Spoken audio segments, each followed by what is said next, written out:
What do you reckon might happen if you build a house on a fairy path? Well, an array of terrible things, as it happens.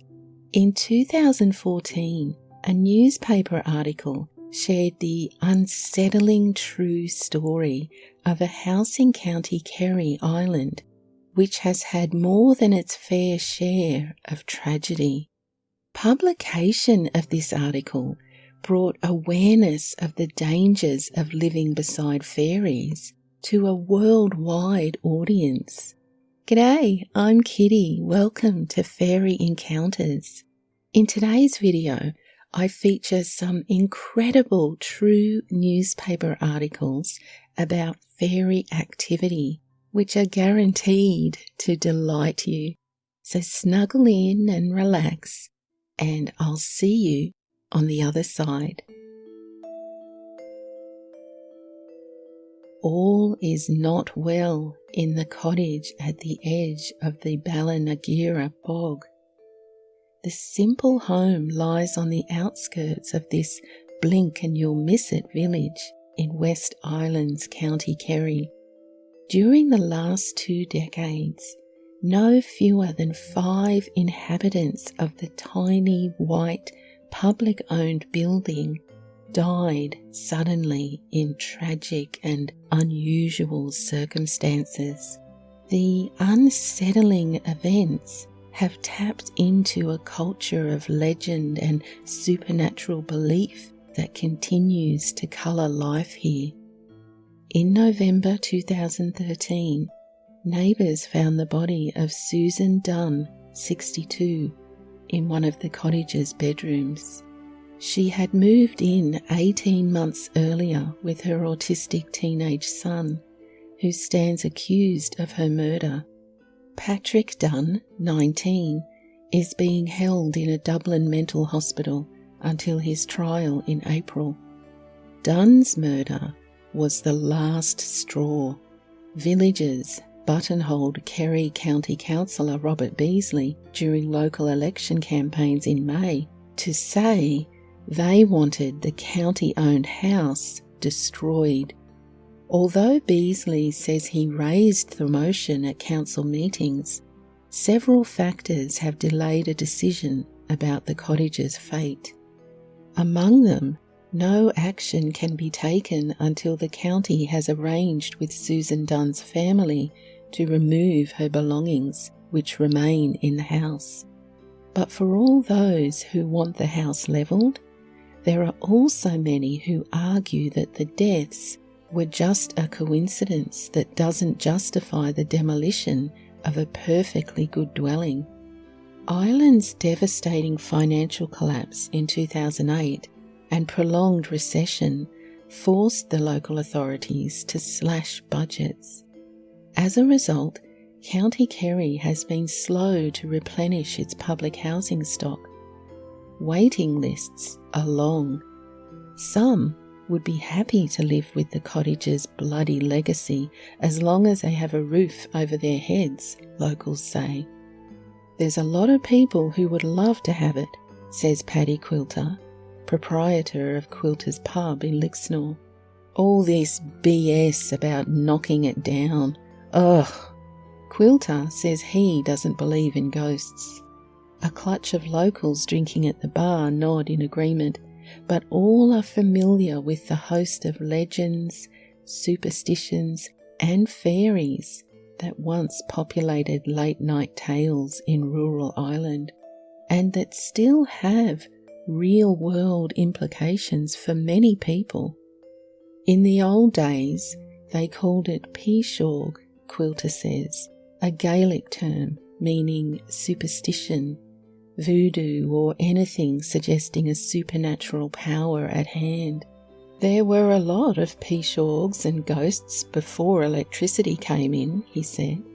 It's a word someone might use to explain an unusual or unsettling phenomenon.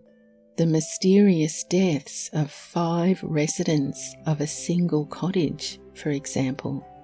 Industrialisation weakened Ireland's belief in the fairy world, but didn't stamp it out completely.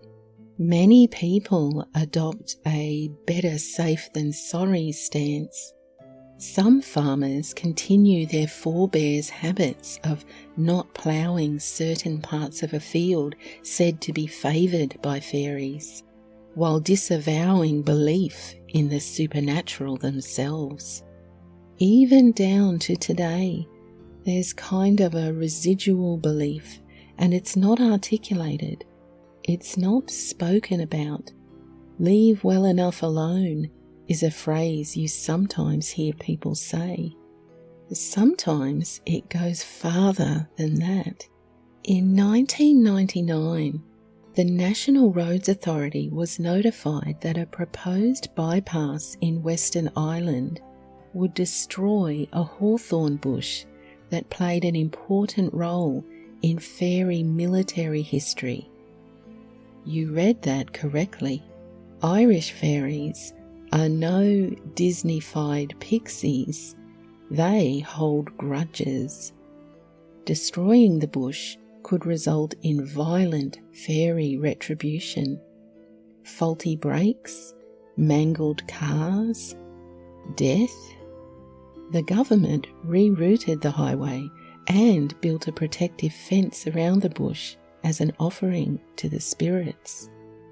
The fairies' main lobbyist in the human world in that case was Eddie Lenihan, a grizzle-bearded folklorist in Western Ireland's County Kerry.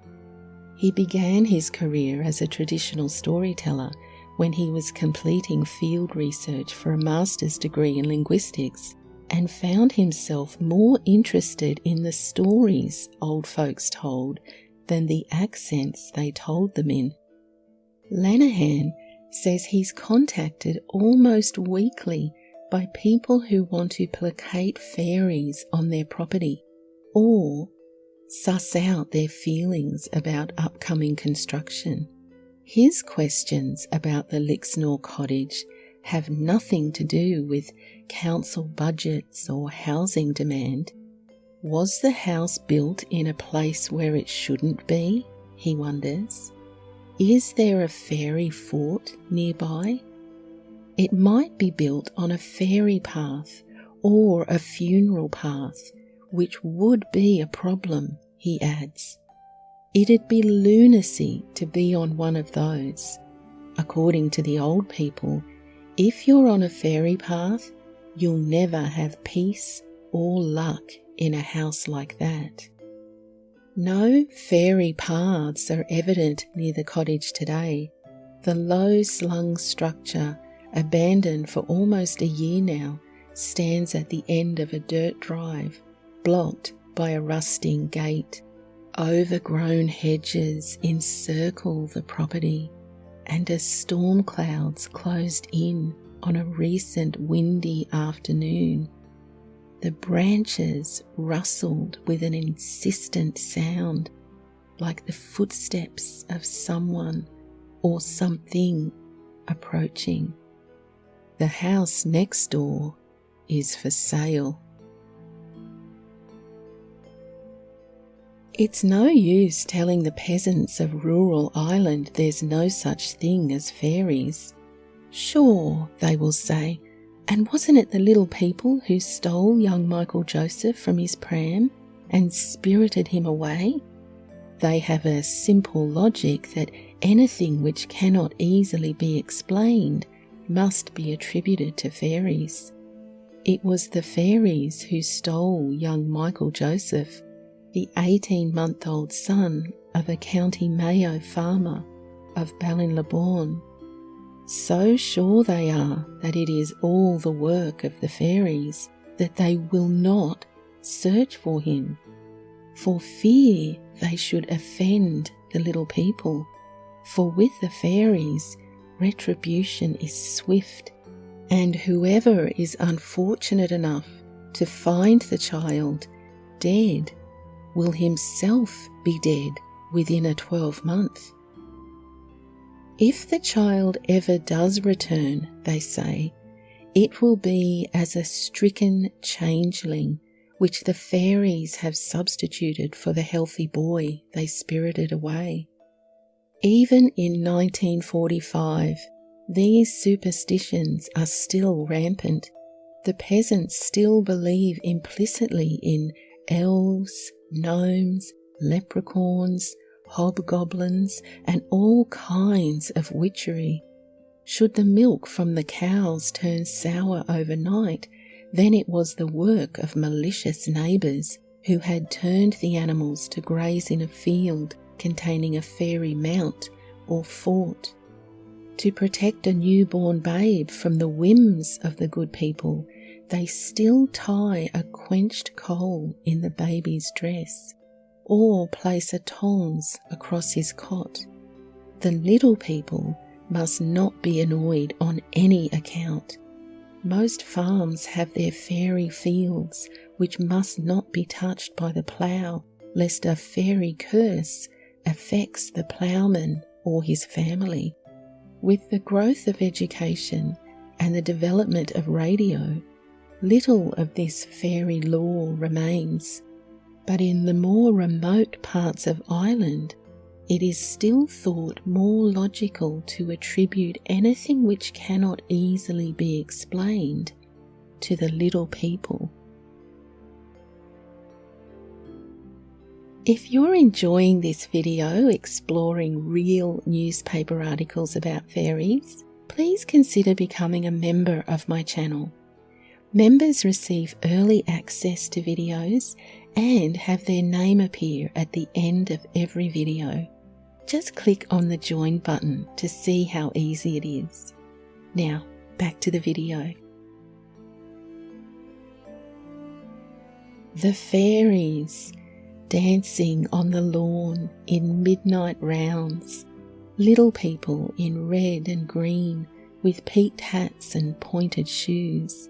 They lived in grassy mounds, and they had the power to bewitch mortal men and keep them underground. They kept cattle and stole away the children of men, leaving their own in exchange. The literature of fairyland is enormous. Almost everyone saw them or had something to say about them. Not only visionaries and poets like William Blake, who observed the burial of a fairy in his garden in Sussex sometime around 1803, but also antiquarians like John Aubrey, who recorded the appearance of a fairy in 1670, one which disappeared with a curious perfume and most melodious twang. And in our own time, downright hardened journalists like William Allen White, who died in 1944. When a young man in Kansas, White was a most unwilling and startled spectator of a fairy round danced under the elm tree just below his own window. Vigorous calisthenics could not drive the vision out of his head. Exactly what were or are these creatures? The standard academic position is probably best represented by Lewis Spencer's statement in the fairy tradition in Britain. It is now possible to state almost dogmatically that the fairies of Great Britain were the objects of a distinct culture of worship which was accompanied by a certain type of ritual. There are people alive in the British Isles now who have seen fairies. Of course, there are people in New York City who will swear to having seen anything, and people in Los Angeles who will build a religion on it, but I refer to people generally reluctant to speak, afraid of mockery. As in Ireland, where the first thing a visitor hears is, "I suppose you want me to show you a leprechaun now." Nevertheless, there are people, especially in Ireland, who know things which are worth the hearing. The best country in Ireland for the fairies is the West Country, and there, in the County Mayo, I had one interview in particular which is relevant.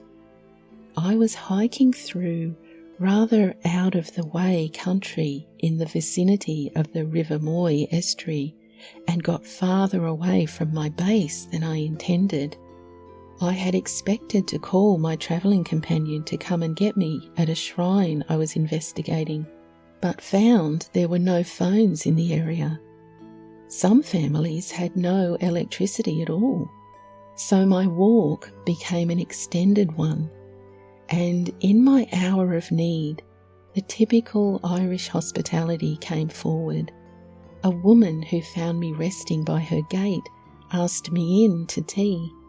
This meal, as travellers in Ireland know, means bacon and eggs, good brown bread and jam, fine scalding tea, and in this case, apple pie. My hostess, a woman of about 40, served it up abundantly, with many apologies because her specialties had taken only second place in the fair that year, as I would surely be able to detect. Of course, everything was excellent.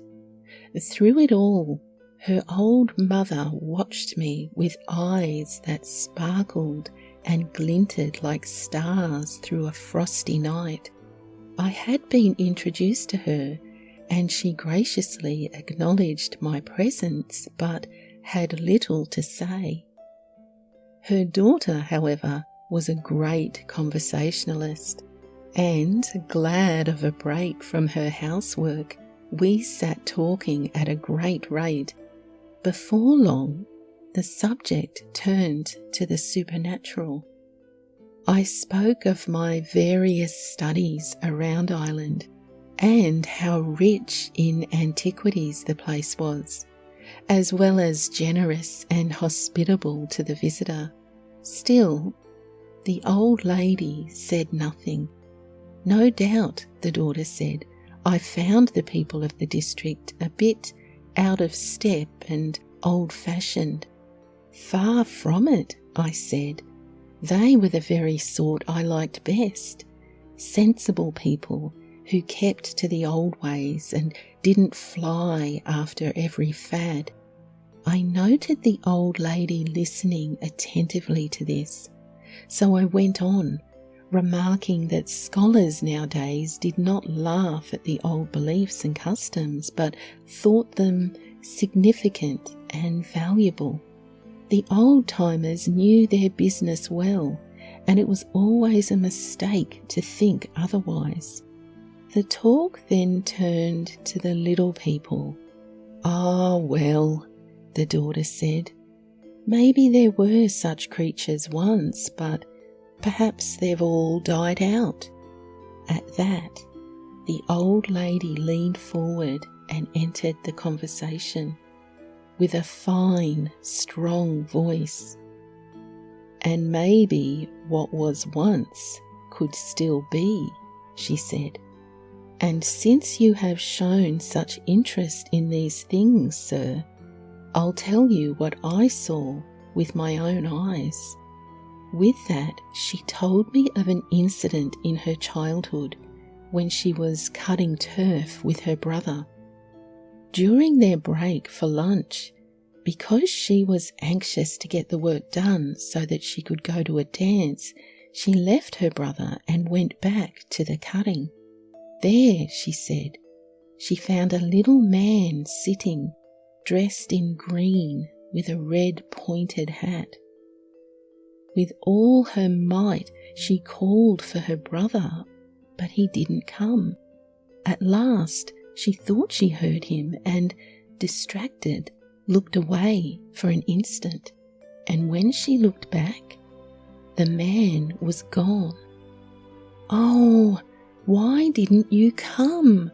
she said to her brother. "Well, why didn't you call?" he replied. "You see, I thought it was the—" she began, but couldn't think of the word until her daughter prompted her. The leprechaun. Fairies were the last thing on her mind that day, she assured me.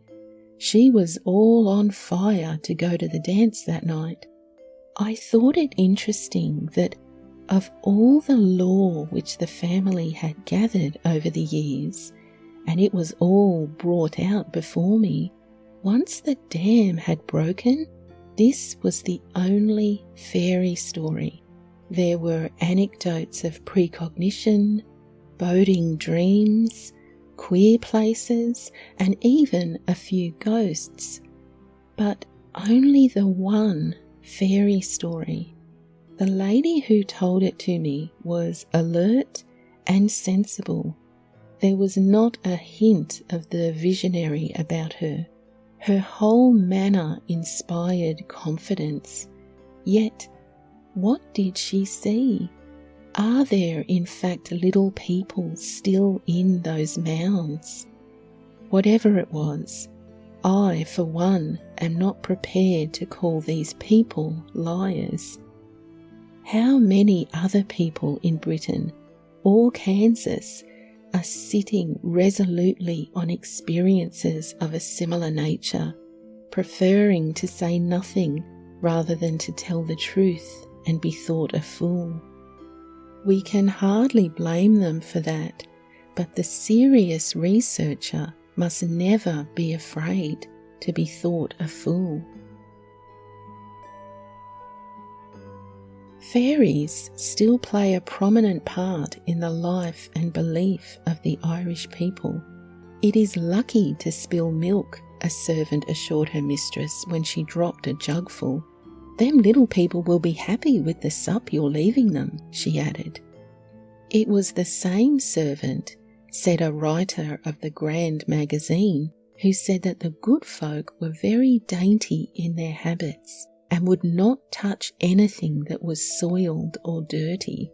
Let me tell you, she continued, my own little nephew in County Tipperary, a lovely young boy of 3 weeks, was pining away, and the poor mother was distracted to know what was ailing him, till she called in a woman who had the name of being wise, and she told my sister the fairies was taking the child. And what'll I do? Asked my sister. Smear him with dirt, said the woman, for whatever's any way dirty, the fairies will leave after them. My sister done that, and the young child recovered, for when they seen the dirt, the fairies let him be. While many scoff at the very idea of the fairy folk and consign them to superstitious notions of a bygone era, there are still many in Ireland who feel certain that the good people and their ilk are more than just legend, and occasionally artefacts appear which may well support their belief in the fairy faith. In 1969, the eminent genealogist and historian Rosemary Folliott wrote of one such intriguing artefact in the Volume 1, Number 1 issue of the journal The Irish Ancestor. Early one summer morning in 1868, when he was 18 years old, Miss Folliott's grandfather, John Abraham Folliott, was walking across a field in Lloyd, on the outskirts of Kells, County Meath, when he came across a fairy ring of lush grass. Just beyond the ring, he saw a bit of cloth poking out from under a stone. Curious, he picked up the stone and found, hiding beneath it, a miniature coat which he supposed could only have belonged to a fairy who must have placed it there for safekeeping prior to entering the fairy ring to dance.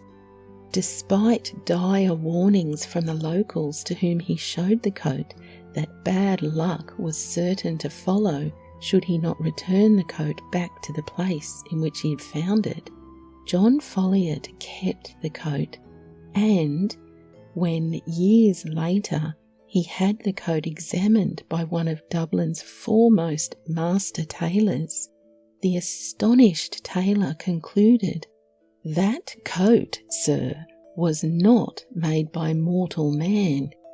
Made of some brownish-grey material like Irish frieze," Miss Folliot wrote, "it was cut in a style such as might have been favoured by a country gentleman of the late 18th century.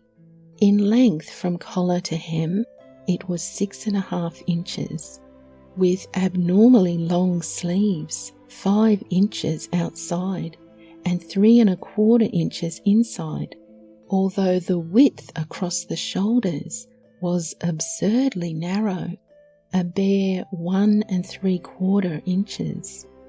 The coat was fully lined, its high collar trimmed with velvet, the sleeves and waist ornamented with pairs of cloth-covered buttons matching the 3 front buttons.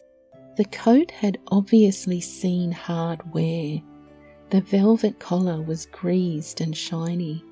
The lining had frayed in several places, notably about the thighs, and there were holes in the little pockets, including scorch as if from a hot pipe.